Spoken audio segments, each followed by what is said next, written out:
Matod pa sa panultihon 3:6 mga igsoon, hinumdumi siya sa tanan mong pagabuhaton og tultulan kaniya sa matarong nga dalan. So importante gid kay igsoon ang paghinumdom sa Dios. Kay kung malimot kita sa Ginoo, dinha magsugod nga maglakaw kita sa hiwi nga dalan. Yun sa diha siya ang magtultol kanato sa matarong nga dalan. Sa to pa, kung imo nang balit aron, kung atong kalimtan ang Ginoo o atong talikdan o atong biyaan ang Ginoo, dinha magsugod nga magsubay na ta sa hiwi nga dalan o sa dautan nga dalan. Muna igsoon nga importante kun gid nato kalimtan ang Ginoo. Hinumduman ninyo igsoon kadtong prodigal son, anak nga nawala.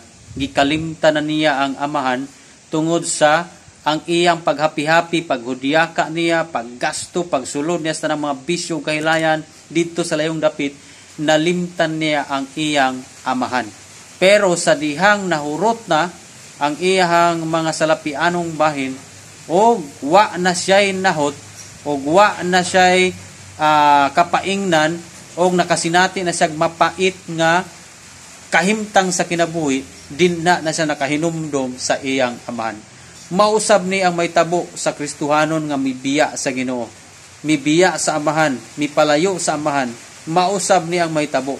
Siguro karon happy-happy pata karon sa atong pagbiya sa Ginoo, pero moabot ang panahon nga magpadala siya mapait nga sitwasyon aron ka nga makahinumdom ngadto kaniya.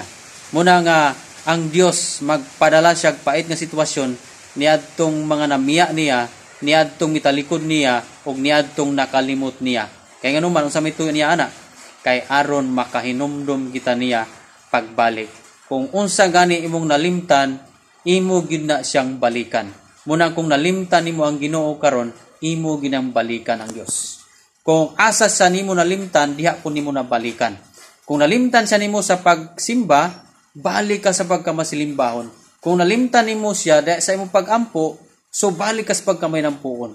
Kung nalimtan nimo siya sa pagbasa sa pulong sa Dios, mubalik ka sa pagkamabinasahon sa pulong sa Dios. Kung asa nimo siya nalimtan, diha siya nimo balikan. Salamat igsoon o God bless.